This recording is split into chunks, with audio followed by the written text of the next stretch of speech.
I, 38 female, friend, 34 female, unloaded all the dirty details of her affair to me and then started a smear campaign against me. Original post. I will try to keep this short. I've been friends with Raven and her husband Zach for over 10 years. I'm much closer to Raven, but Zach has always been in the picture. He's always been a pretty nice but quiet guy and we got along fine, but we weren't super close. It was just more of a female friendship, if you know what I mean. In April, Raven confided in me that she was having an affair with a married man, Nathan, 38 male. A married man who she works with. If that wasn't bad enough, Raven is Nathan's supervisor, and she would lose her job if the affair was outed because it violates the company code of conduct. I never pumped her for info about the affair, but Raven was all too gleeful to share that she is in love with Nathan, and he's the best, greatest, smartest, coolest, hottest male that she has ever met. In her opinion only, obviously. Truth be told, I've met Nathan, and I strongly dislike him. Raven has told a few other friends in our circle as well. However, I'm pretty sure I'm the only person she's had verifiable proof to, which leaves me as the only person who could prove the affair was happening, as far as I know at least. Well, Raven is a bit of a talker, and apparently she has talked so much about amazing Nathan at home that, lo and behold, Zach got suspicious and asked her if she was having an emotional affair with Nathan. Raven flipped out, and in retaliation, I assume, she's now telling everyone who will listen that Zach is having an affair with me. This is clearly false, and I've offered to give her all of our text messages, and there are hardly any. Take a lie detector, anything she wants. Her response to me is that she knows we aren't having an affair, and that she just didn't like Zach talking to me, and that accusing him of having an affair with me was the only way to make sure he was too scared to talk to me. She is clearly paranoid that I'm going to tell Zach that her affair with Nathan is actually physical, or show him the documentation and photos she sent to me. I wasn't planning on getting involved in all this, as it is their private marital business. However, in the last few days, I've had people that I barely know from our town ask me if I'm having an affair with Zach, and forwarding me screenshots of messages they received from Raven, telling them I'm a homewrecker. I cannot for the life of me understand why she's running a smear campaign against me. I'm a local business owner, and this could affect my livelihood. If I was reactive, I could easily out the affair to Zach and destroy her career. I don't want to do that because I don't want to get sucked into her crazy, and I don't take ruining a person's career lightly, especially when they have a family to provide for. But I'm at an absolute loss in how to confront this. I don't want her smear campaign to reach my family, affect my kids at school, or affect my business. I've told my partner, and he knows she's lying, and he has never liked Raven anyway, but he too is struggling with how to handle it. Her smear campaign is just a lie, and she admitted it to me in writing. I'm just flabbergasted. So guys, how do I get her to back off the smear campaign without getting caught up in her crazy personal life drama? Now for the top advice before reading the update. What is wrong with you? Even if your husband knows it's false, how do you think he feels with everyone looking at him like he's been getting cheated on? How will your kids react if they get to know? Are you really willing to hurt your family in order to protect this vile woman? Please be serious. I would never hurt my own family. Thanks for the gut check. Make 100 copies of her message to you admitting it is all a lie and send it to every person who reaches out to you. Those messages also discuss Nathan by name. Wouldn't sending those out just add fuel to the fire? I've seen a side of Raven in the last little while that I didn't know existed, and I really don't want her coming for me and my family. She's scary. Kinda sounds like it's her or you at this point. That's a good point. It makes me sick to my stomach to even think about. Make sure the screenshots show her number, not just her name. You need to burn her to the ground, and don't think twice about it. It would definitely fuel the fire, but she started this crap, and you don't need a homewrecker label on you. Be unapologetic.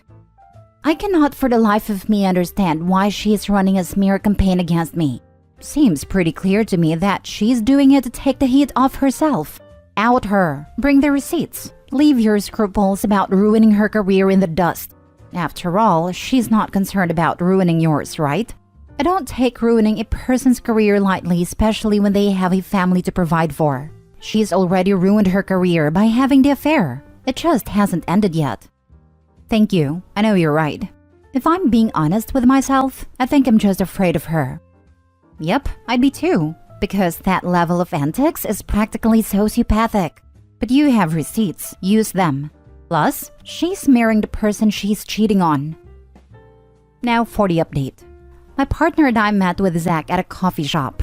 I hadn't seen him in a while and he looked awful, like he had lost weight and hasn't slept for a month.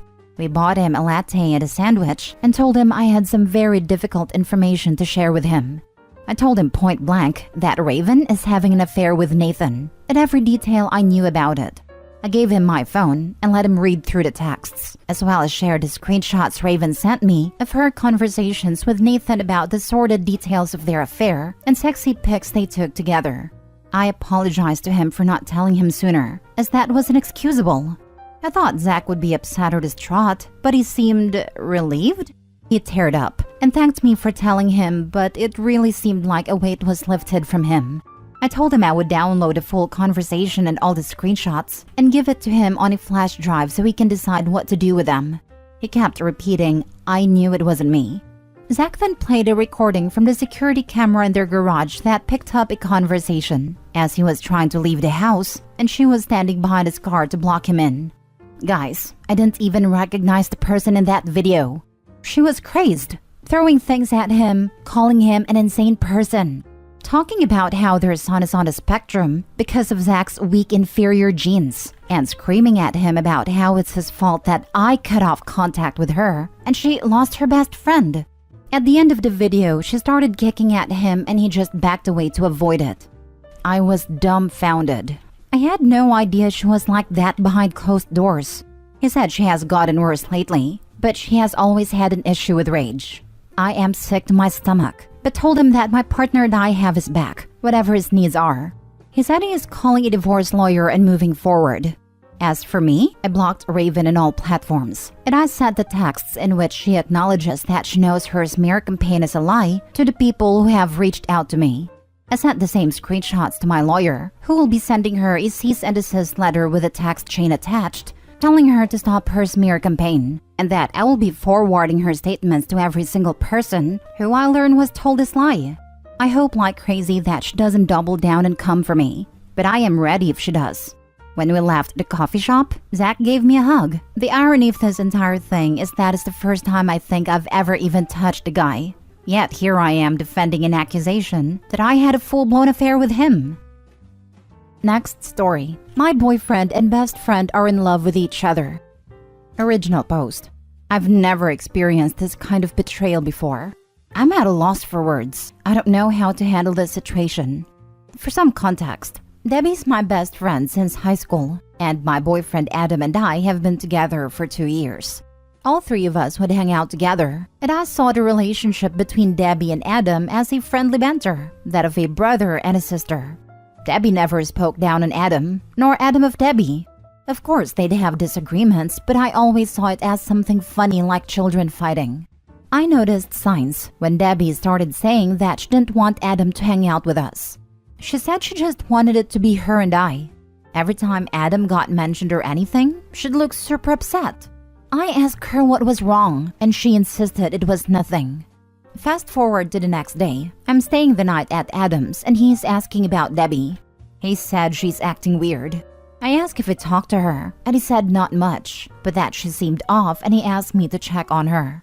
Adam went to take a shower, and he got a message from Debbie. He's always left his phone around me, and I really didn't think anything of it, so I checked it because I had messaged Debbie but she never responded. The first message she sent was, I feel horrible and I love her, but I can't help how I feel about you. You need to choose because you can't have both.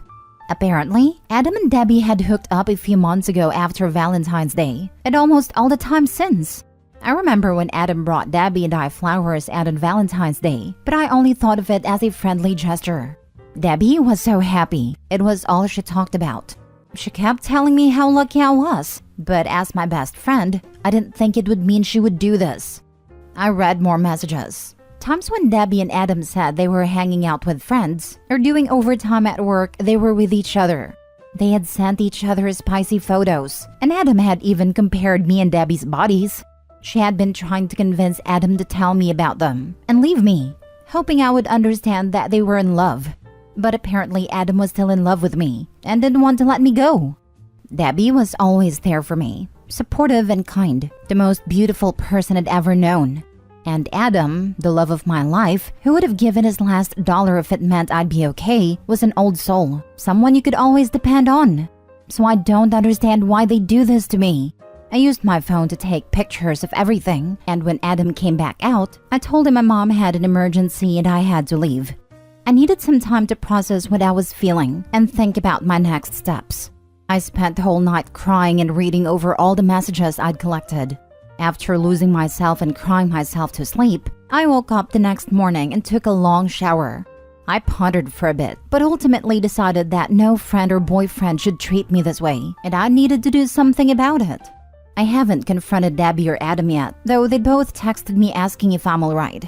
I'll probably sit them both down together and handle this like adults. I'm almost 30. I thought maybe we'd get married one day, and Debbie would be my maid of honor. I thought wrong.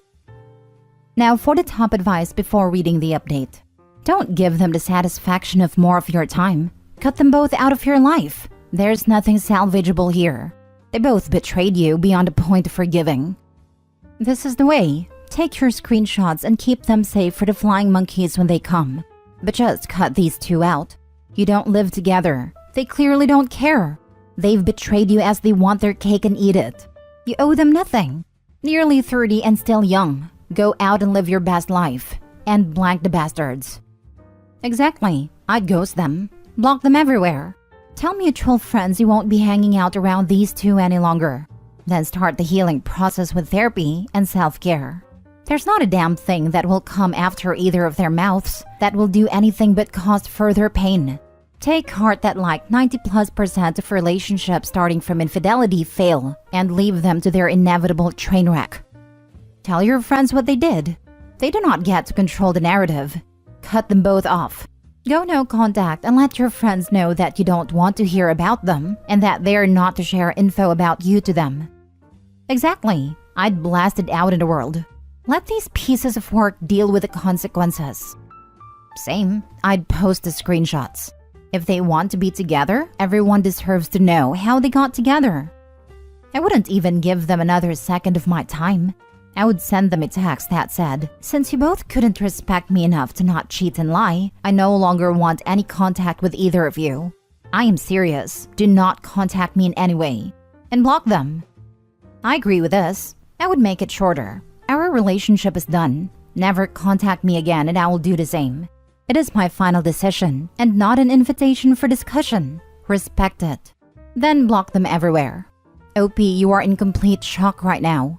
It is silly, but playing Tetris or Worldly or Sudoku help to process the shock. Look up butterfly hug technique on YouTube. It is very simple movement and it will also help you to ground yourself. If you have mutual friends, relatives, ask them to not be flying monkeys. Never share information about you with them and vice versa. Not invite you at the parties when they are invited. Treat yourself like a little child who is not feeling well. Eat well, sleep, cry, pamper yourself, get a massage, go somewhere out of town. Talk about it with someone you trust. Journal your thoughts. Just write for 30 minutes every day whatever comes to mind, even if it is the F word written 100 times. You are in hell now, but it will get better. It always does. I would not talk to them. This conversation could hurt you even more. They will keep apologizing. They will tell that they never wanted to hurt you, that they love you. Debbie will say that they fell in love and could not fight it. Adam will be ashamed and afraid to look at you. Do you need it? There is nothing else they could possibly say. Don't give them the opportunity to ease their conscience by saying they're sorry. Now for the update. First, thank you all for such kind and supportive words and thoughts. And thank you to those who reached out to me to make sure I was okay. I didn't think I'd get too many responses. I just put it out hoping to get some advice, but I got so much more than that. And sorry I'm so late with what followed next, but it was a long day. I've been friends with Debbie since freshman year of high school. She threw away 16 years of friendship. I helped pay off her car she drives around in. It's okay. She did come over, and I didn't have to tell her I knew, because in my anxiety at Adam's, I accidentally left the messages open on his phone, and they both called my dad to check on my mom, and found out I lied about her emergency, so they both are aware I know now. I wanted Debbie to explain in detail how they started hooking up. Long story short, it was actually on Valentine's Day. I was the night shift, and they'd been at my apartment waiting for me and got drunk and did it on my couch. They both have a key to my apartment. When I had come home, they were fully clothed and passed out on opposite sides of the couch. I remember feeling bad for leaving them all night to be bored. Now I see they put each other to sleep. After Debbie told me, I just forced her out of my apartment. I practically dragged her out. She wouldn't give back my key. Adam had been blowing me up the whole day, but couldn't come see me till he was off work. Even when he did, his reasons and explanations were stupid. He claimed to still love me, still want to be with me, and promised never to speak or see Debbie again. I didn't even hear the rest of it. I just told him to leave. I'm watching the maintenance man change the locks as I type this. My heart is hardened towards them both after learning about their lies. And I'm extremely hurt, and my trust has been broken, and I feel as if I'll never be able to really love again. In all honesty, I hope they stay together and figure out if it was worth it or not. What also hurts is, I still love them, but I hate them both at the same time. There's no fixing this. There's no rekindling it. And to those who kept pushing me to do an open relationship with the both of them, please go screw yourselves. Or better yet, go be in an open relationship with someone who cheated on you. They've been hooking up behind my back for months now. If Adam wanted an open relationship, he would have asked. Plus, polygamous relationships have never been a thing for me, and never will. I don't agree with it, and I find the entire subject to be stupid, but to each their own. They are both blocked, and I sent screenshots to all of our friends and parents. Yes, my own. Yes, Debbie's, and yes, his. All our parents are close friends, especially me and Debbie's parents. I'm sure it would be nice to watch their world burn, but instead, I'm going to have the couch they banged on delivered to Debbie's house, with the same wine they drank that night sent to Adam. I'm going to go shopping for a new couch eventually, but my recliner chair will do for now. I don't know if they'll stay together, but if they do, no one will support them. No one will be on their side, and no one will ever trust them or believe anything they say. And that's revenge enough for me. Again, thanks for everything.